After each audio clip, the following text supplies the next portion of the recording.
Bonjour à toutes et tous et je vous espère en très grande forme pour cette nouvelle bonne pratique. Aujourd'hui, je voulais revenir sur les réunions et comment faire que la réunion soit efficace et surtout comment est-ce qu'on fait pour avoir une réunion qui soit énergique, dynamique, où les gens participent.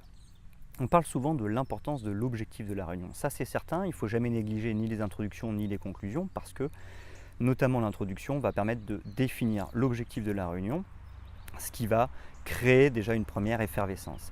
Mais il y a un deuxième point aussi qui est essentiel, je crois, dans les réunions, c'est de définir un rôle pour chacun. Parce que finalement, comme dans le travail au quotidien, si les gens n'ont pas de rôle, si les gens n'ont pas de place dans leur travail au quotidien, la motivation va être compliquée. Et bien dans la réunion, c'est pareil. Quel est le rôle de chacun dans la réunion? Si les gens n'ont pas de rôle, et finalement, ils vont être assez naturellement dans un rôle peut-être d'observateur. Certains sont quand même dynamiques parce qu'ils tout de suite se mettent dans un rôle de personne qui doit apporter à la réunion, mais d'autres personnes peuvent se mettre dans des rôles d'observateurs.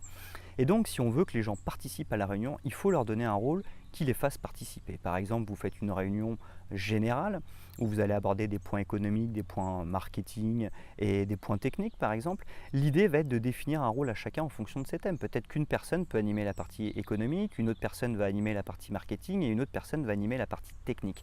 À partir du moment où on donne un rôle et des responsabilités aux gens au sein de la réunion, mécaniquement, les gens vont être beaucoup plus impliqués et vont participer parce qu'ils auront des responsabilités.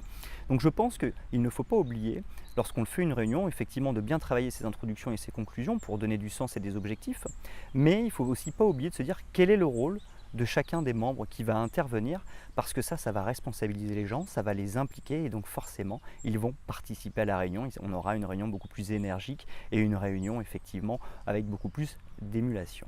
Voilà, j'espère que cette bonne pratique du jour vous a été utile et moi je vous donne rendez-vous dès demain pour une nouvelle bonne pratique.